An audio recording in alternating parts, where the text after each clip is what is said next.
Telugu Desam party అధినేత చంద్రబాబు నాయుడు ఓ పక్కన నరేంద్ర మోడీ అమిత్ షాని కలిసి రావడం, ఆ పైన జగన్మోహన్ రెడ్డి నరేంద్ర మోడీ అమిత్ షాని కలిసేందుకు వెళ్ళటం, నిర్మలా సీతారామన్ వీళ్ళందరినీ కలిసేందుకు వెళ్ళటం. దీంతో లేదు ఇప్పుడు రేపు మేబీ రాధాకృష్ణ గారు రాయొచ్చు ఏమనంటే, జగన్మోహన్ రెడ్డి మీరు వాళ్ళతో పొత్తు పెట్టుకోదు, మీ కాళ్ళు పట్టుకుంటాను, తర్వాత మీకు మద్దతు ఇస్తాను, కావాలంటే మీరు చెప్తే ప్రతి ఏడాది రాజ్యసభ అంతా మీకే ఇస్తాను, లేకపోతే ఎంపీ సీట్లు కూడా మీకు ఇస్తానని చెప్పారు, కానీ వాళ్ళు మాత్రం చూపు అన్నారు, తూపు అన్నారు, నీ సంగతి తెలుసు మాకు అన్నారు, ఇట్లాంటిది రాయొచ్చు. సరే ఆయన ఎట్లాగూ ఒక విచిత్రమైనటువంటి వ్యక్తిత్వంతో రాస్తారు కాబట్టి అది పక్కన పెడదాం.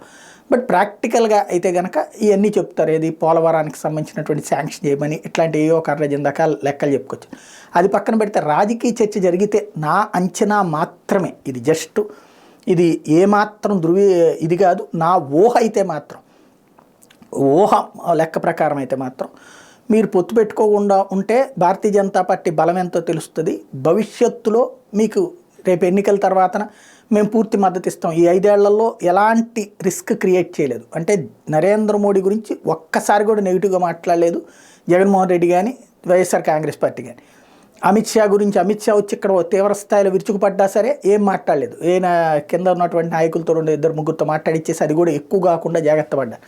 కాబట్టి ఇంకోటి నమ్మదగ్గ మిత్రుడు, ఎన్డీఏలో భాగస్వామి కాదు కానీ నవీన్ పట్నాయక్ తరహాలోనే నమ్మదగ్గ శ్రేయోభిలాష్.